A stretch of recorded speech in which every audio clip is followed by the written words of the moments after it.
All right. Well, welcome to our group today. We will get started. Thank you so much to this group for being here and sharing this time with us. This is the last of our mini series, and today we're going to be talking about accountability. For anyone who's not familiar with David or his work, David has dedicated his life to helping leaders lead better. He's a best-selling author, trusted advisor, sought-after speaker, and this mini-series is just one of the many ways that he shares his message, his knowledge, and his passion with the world. So thank you so much to each and every one of you for being here today. Thank you for your commitment to showing up as the best version of yourself. And we're very excited to share this session with you today. So without further ado, David is going to get started. There we go. Thank you, Kristen. Thank you, everybody, for being here. And it's a real honor, and I appreciate this. So I just want to take a moment and acknowledge if by any chance you live outside of Canada, I know we have people registered here who live outside of Canada, may not know that this is a national holiday. It's a National Day for Truth and Reconciliation in honor of the hundreds of children who lost their lives during the time that they were in residential care or in residential schools. And it's also a time to honor those who gave up so much of their culture, who may have survived the residential schools, but gave up their culture and, in my words, their authentic self. So I hope that we'll take a moment this morning and during the day to stop and recognize where in our own lives we need to reconcile our past and where we need to acknowledge where we've gone wrong. Anyway, thank you very much. I love this topic of accountability, and I had no idea that how this would change my life when I started to teach this material. I always say that, I used to think you had to know something to write a book about it. What I've discovered is if you want to learn something, write a book about it and travel around the country and talk about it for 20 years. And this truly has been life-changing for me to talk about accountability. So let me give you a little bit of background. First of all, I want to be upfront with you around, I hope I'm inviting you to sign up if you haven't already, for our Authentic Leadership Academy. And it's a virtual experience on November 1 to 3. And also to get involved in our SAGE forums for those of you who want to bring this work deeper and continue to stay on this path of authenticity. And so just so you know where accountability fits, the day one in that in the 3-day course, we spend the first day on presence and the second day on practice. So this is really under the practice, but it really integrates also into your presence. All right. So let me just give you a little bit of a backstory here. This was a book, one of my early books, second book that I wrote actually back in the 1990s with a couple of colleagues of mine. And it actually started back in the 80s when I was a family therapist. So I'll just give you a little bit of history of where this whole thing came from around accountability and what my passion is. Well, as a family therapist, and when you're a family therapist, it's really interesting. Nobody ever brings in their good kids. So all I saw were people in pain, and I saw it, by the time they ended up in a therapist's office, it felt like I was putting a Band-Aid on an artery wound. And so I thought, there's got to be a better way to do this. So I started to do talks, and my talks were around how to raise accountable kids, and it's still a passion of mine. Because this is the foundation of a good life. You're born authentic, but you're not born accountable. You have to learn to be accountable. So I was teaching parents how to be accountable, and I ended up getting business executives coming to my parenting talks. It was an early talk back in 1985. I was talking to probably about 350 stay-at-home moms here in Calgary. And I had two executives in the back row in black 3-piece suits. I didn't take an Einstein to realize these aren't mothers. And they came up to me at the break and they said, I think we're in the wrong workshop. And I said, who the heck are you guys? And they said, well, we're a couple of salesmen from Winnipeg. And we thought this was a conference on selling tractors, but they sent us to the wrong ballroom. And I said, why on earth did you, stick around? And we said, well, we walked into a room with 350 women. It was going to be a whole lot more interesting than selling tractors. But seriously, we were interested in the topic because we're both parents, but we're also having a regional retreat next month. And we would like to invite you to come in and talk to all of our leaders and give them the same talk that you gave today. Now, I knew nothing about business in those days. I'm a family guy. And I said, what are you, a bunch of parents? Do you want me to come and talk to you about raising accountable kids? And they said, no, just substitute the word family for the word organization and come and talk to us about how to build accountability in our organization, because it's exactly the same approach as how you build it in a family. And I knew nothing what I was doing in those days. It was called consulting, right? I spent a day with them talking to, I just, I said, I don't know anything about business, but I'm going to tell you what I know about accountability and relationships. And something in me woke up to say, this is where I need to be working. So just out of word of mouth, I gave up my family therapy practice in 1989, 3 years later, moved to Calgary. I was living in Lethbridge at the time in private practice as a family counselor. And I moved to Calgary. I spent 2 years finding consultants who would appreciate my philosophy and who would give me some understanding about the business of accountability. And so we went into business together, Bruce and Sean and I, and we wrote this book back in the 90s and really took it around the world. My big claim to fame is that Sean took it over to Russia, actually. And we sold 80,000 copies of this, had it published in Russia, and sold 80,000 copies of this to one company, Luke Oil in Russia. And they had 80,000 employees using our accountability system. And it's really their process, but it's my philosophy, and we married that together. So that's the history of all of this. And then from there, it evolved into my whole work around integrating authenticity into accountability. And so that's really where it's evolved since then. But this goes back really to my roots. And so we've been talking here about, leadership is ultimately about results. But folks, you have to do two things to get results. You have to support people, but you also have to push people. By the way, this is parenting, right? Every parent here is better at support, or we're better at pushing. And this is the one disadvantage to a two-parent, when you have two parents parenting, because often most of us are better at either supporting or we're better at pushing. And we're both right. But this is where we could work together to say, Johnny needs more support. No, Johnny needs to be pushed. Well, you're both right. But don't ever push when kids need to be supported. Don't ever push your employees when they need to be supported, but don't support your employees when they need to be pushed. So folks, what we're going to talk about, we talked last time when we talked about trust and connectability and building relationships. That's all on the support side. Today, we're going to focus on the demand side. Now, I got to tell you, this is actually a 2-day program that I'm going to give you in 30 minutes. So I'm going to go through this pretty quick.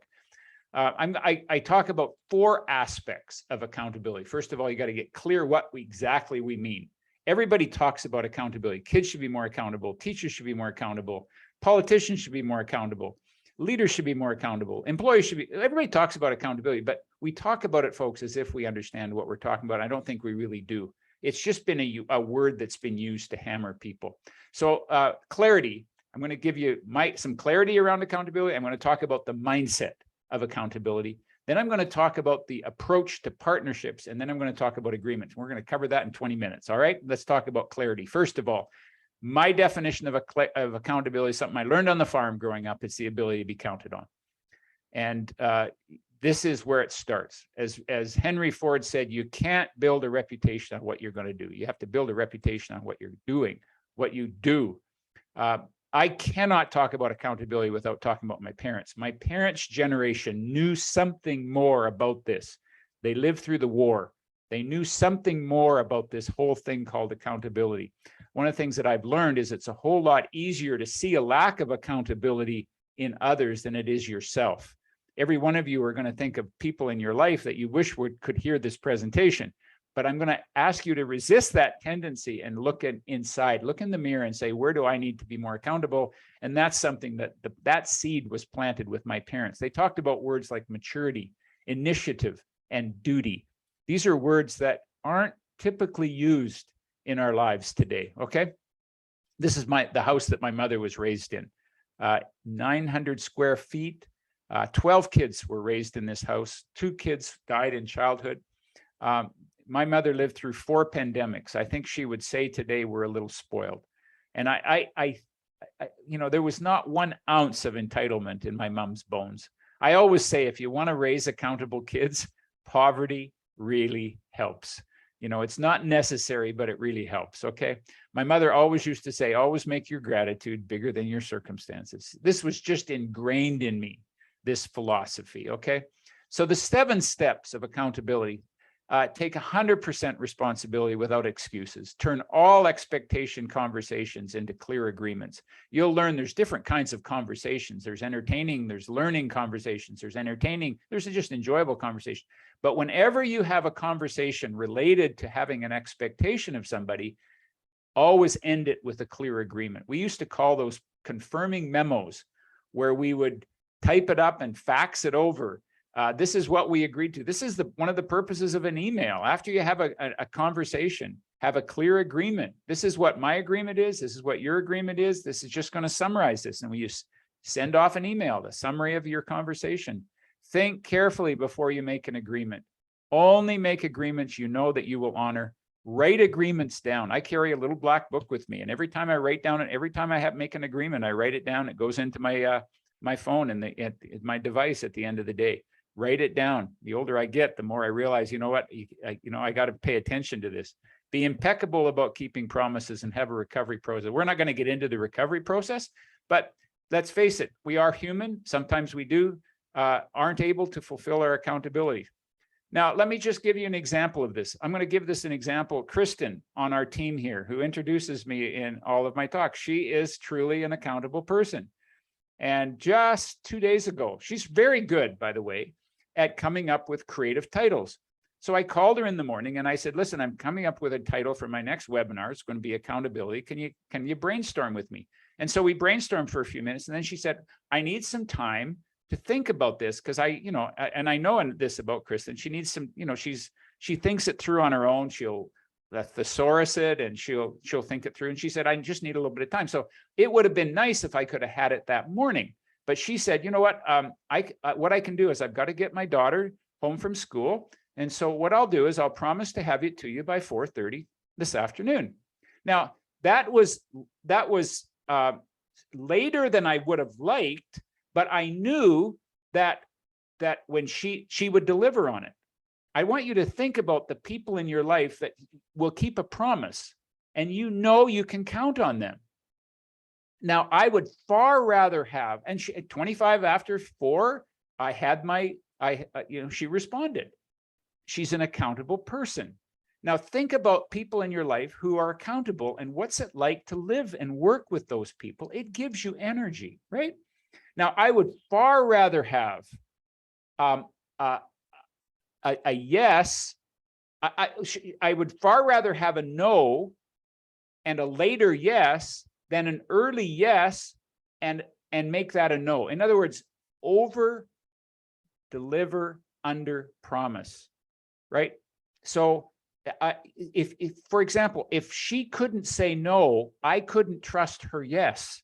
I know when now maybe she couldn't get it to me by tomorrow, but till tomorrow, I would far rather know that than for her to please me, say I'll have it to you in an hour, stress herself out, not show up for her daughter because she had an accountability to her daughter as much as she had an accountability to me. But that's where we need to think very carefully before you make an agreement.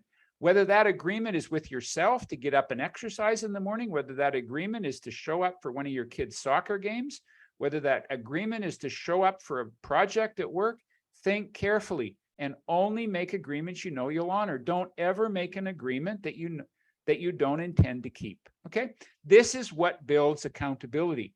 And we always we say, well, we sent, and by the way, a request is not an agreement. We send an email to somebody, says, can you have this to us as soon as possible? We're thinking Friday, they're thinking 2 weeks from now, and we call it a lack of accountability. Folks, you can't have accountability without an agreement, without a promise. But we got to get better at really nailing those promises down. Okay.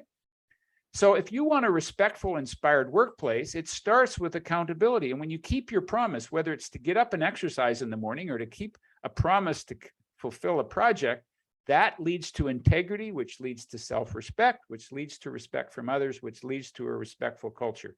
I had no idea. I had struggled with depression. Off and on. My dad suffered from depression. I had struggled with depression for 10 years. And when I started to teach accountability and started to really live this, it absolutely impacted in a positive way more than I ever could have expected. I thought this was just a philosophy that was going to help people get better results and manage expectations in organizations. I had no idea the impact that working with this philosophy around accountability. It's so simple, but it's so clear. When you make a promise at night to get up and exercise, whether you feel like it or not, as my dad would say, it's mind over mattress. You get up and you exercise, and you end up with, we think that it's the integrity, the endorphins from the exercise, and it probably is, but there's also endorphins that come from integrity, from doing something hard in your life, and you do it anyway, and you fill those integrity gaps, and it builds self-respect. And I can go on for a long time about this, but it really totally impacted my life personally, as well as in our organization. So next point is personal responsibility. So that's what accountability is. Now I want to talk about the philosophy. A pessimist complains about the wind. The optimist expects it to change. The leader adjusts the sail. So it's about saying, you know what? Doesn't matter what the wind is in life. Doesn't matter what your external environment is. You have an internal compass that you work from. Okay. I talked yesterday, if anybody on my webinar yesterday, understand the difference between a consumer and a citizen. And a consumer is that you believe that your needs are satisfied by others' actions. Your elected officials, the government has to do this, your manager has to do this, public servants have to do this, and you wait for somebody else to do it because it's up to somebody else to do it for you. And I see this rampant in organizations all the time. People complain because the boss doesn't do it or doesn't meet their expectations. And what a citizen says is, rather than waiting for or expecting others to meet their needs, they choose to be accountable for the well-being of the whole. By the way, this is marriage counseling 101. Instead of waiting for your spouse to change, you say, what do I need to do to be a better partner? How can I be a better light here? How can I be a better marriage partner? How can I treat the other with more respect? In an organization, what do I need to do to step up, to contribute more?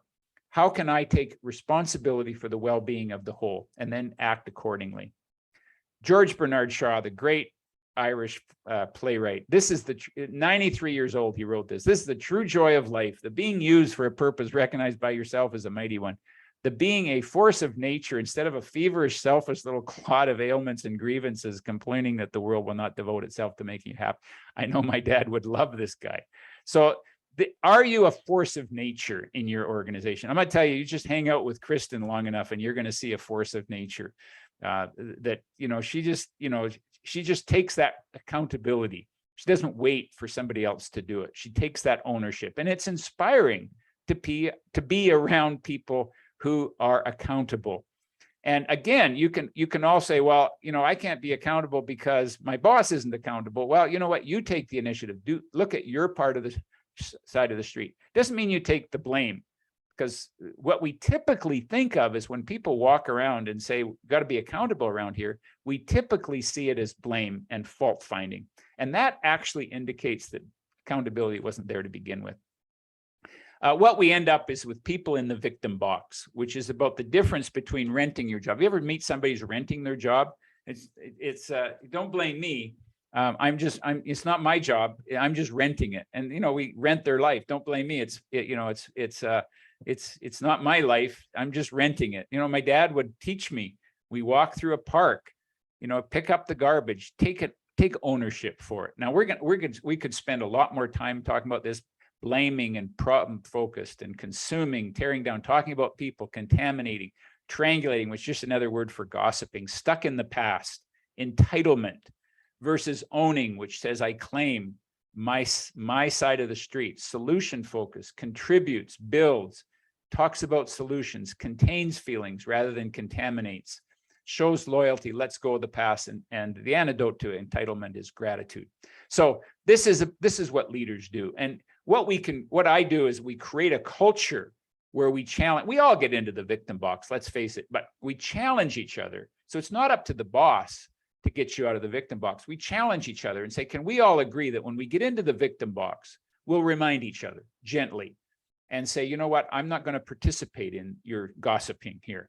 We all agreed we're going to get out of that victim box, and we work together to create a leadership mindset, an ownership mindset. Next is partnerships. Now, this whole approach, we could spend an hour just on the whole notion of moving from a parenting model to a partnering model. I'm going to give you a really quick overview of it today. There's 3 levels: parent, adult, and child. And typically, we have operated in the old, outdated parental employment contract. We have operated in a parent-child relationship, which says, I'll play nice, the child, and the parent says, I'll take care of you. And when the parent fails to take care of you, it's the parent's fault. And when the child fails to be nice, it's the child's fault. Now, how does that look? In the employment contract, if you do as you're told, score high on a performance evaluation, be available 24/7, do your job plus somebody else's, we'll give you job security until we can't, a competitive salary, an evaluation of 1 to 10 of how pleased we are with you. We'll give you promotional opportunities, and we'll give you a good culture. And you can see this rampant in all of our leadership philosophy, management philosophy approaches. Now, how do we move from a parent-child to a partnership role? And I'm not saying that we don't have positions of leadership, but when you get promoted, I'm going to first of all tell you, you don't get a promotion, you get a career change. You move into a position of leadership. You don't get more power. What you get is more accountability. And the accountability is to move that relationship into a partnering relationship. What a partnering relationship says is we're going to clarify expectations and mutual agreements. We're going to create value and deliver agreed upon results. If you keep your promises, if you keep learning and growing, take responsibility for your own security. I do not believe that an employer is accountable to give you job security. Where did this notion of job security ever come from? Job security has to be an inside job. It has to come from your ability to be employable. That's where job security comes from. Don't lie to people. If we could get really courageous, when we hire people, we would be courageous and say, you know what? I can't give you job security. What we'll do is we'll give you a partnership contract where you can grow and thrive, but job security is on you. Let's start to be honest about that. And then we're not feeling like that doesn't mean that we walk around firing people, but we know that that's not going to keep people engaged. You want to keep people employed and be loyal to people, but let's just be honest that we've never, it's a recent phenomenon just in the last 2 generations that we have talked about this thing called job security.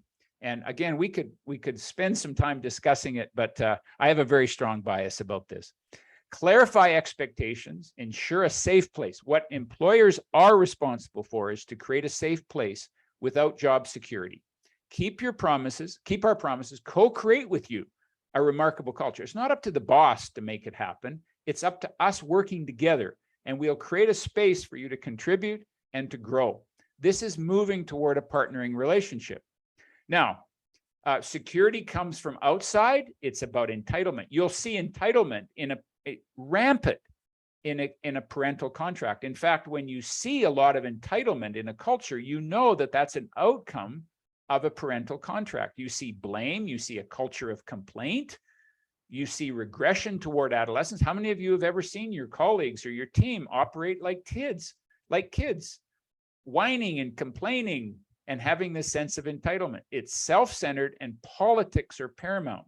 A partnership is that where security comes from within, it's safe and caring, there's ownership and personal responsibility, service is chosen over self-interest, there's high trust, energy, and engagement, and minimal politics. Now, it's really hard when you inherit an adolescent mindset in your employees. I mean, the best way to get an ownership contract is to hire owners and to know how to hire owners and to measure that attitude right out of the gates. But that will hopefully solve some things. This is the employment review and evaluation. It's one way. I'm going to evaluate you. Who on earth wants to be evaluated? And by the way, numbering systems need to be thrown out. Ask yourself, anytime you use an evaluation system with your employee, ask yourself, would you use the same evaluation system with your significant other or your spouse at home? Would you evaluate your spouse on a scale of 1 to 10? If you wouldn't evaluate your spouse, that's a good pathway to divorce, right? If you wouldn't do it with your spouse, why on earth would you do it with an employee? Supervision. The whole notion of having supervisors. Who on this call wants to be supervised today? That's a child mentality. An appraisal scoring system. Get rid of scoring systems. Complaint and punishment. Fixing. That should be actually, it's a typo. I keep forgetting. Should be fixing people. We're going to fix people. It's annual, and I'm going to hold you accountable. So what's the alternative to that? That's a typical way that we work in organizations, and we wonder why people are leaving organizations, or why they, worse yet, quit and stay, why they don't get engaged, why they feel disempowered, and they feel like they're not cared for. What a partnering relationship is, it's not just up to the boss to create a partnering relationship. Employees have to step up, bosses have to be willing to step down. It's two-way. It's honest, respectful feedback, clear expectations and trust, growth opportunity, clear consequences. I'm not saying that we let people off the hook. What I'm saying is, instead of punishing people, we talk about consequences and we follow through on that. It's about fitting people, not fixing people. It's ongoing, and we hold each other accountable. We're in this together. We both have our skin in the game, okay? And then finally, folks, we have an agreement process. And what an agreement process, and this is Colin Powell, the late Colin Powell, former US Secretary of State. Everyone on your team knows who is and who is not performing, and they're looking to you as the leader to see what you're going to do about it. We do have to get results. Now, there's 3 reasons why people don't perform as you expect. They're unaware of the expectations, they lack the skills, or they choose not to. Leaders are accountable to communicate these expectations. Leaders are accountable to assess workplace competencies and ensure adequate resources are available. And leaders are accountable to ensure that the right people are on the team. Okay, so this is our agreement process. We have found that performance reviews go out, these have replaced performance reviews, annual performance reviews. You can still use annual performance reviews, but it's a very formal process. This is ongoing. So again, you can use these words, come up with your own words, but if you find a lack of accountability downstream, it means that you haven't had an effective agreement process upstream. Number one, you got to be crystal clear what you expect, operationally and attitudinally. What kind of attitude do we need you to have here? What kind of results do we need you to achieve? And get an agreement. I'm a carpenter, and the last time you sink the nail, you sink it a little deeper with an agreement. Can I count on this? Will you do this? And we shy away from that. We got to tighten those agreements up. Now, support requirements. My support, what do you need from me in order to achieve your agreements? So your agreements to me are my accountabilities to you. My agreements to you are your accountabilities to me. And so this is what holds us together in a solid agreement process as partners. This is what I need. This is what I expect. This is what you need. This is what you expect. And let's have an agreement together. We talk about consequences. Start with positive consequences. Start with what motivates people. And then if we have to go to negative consequences, you go to negative consequences. Evergreen plan is, how often do we need to meet so that we continue to keep this agreement alive and to keep ourselves on top of it, so that we know we're meeting as regularly as we need to achieve our accountabilities. Okay. So folks, that's my speech on accountability. And again, I went through it really quickly. I'm going to remind you about our academy, and I hope you'll sign up for this. Some people talk about it giving them confidence. It gets the clarity, they make a connection, they build a community. And if you are wanting to sign up until Monday night, we'll have this discount code available for you. You can find it on my website. Kristen, I think you've probably posted all of the links there in the chat room.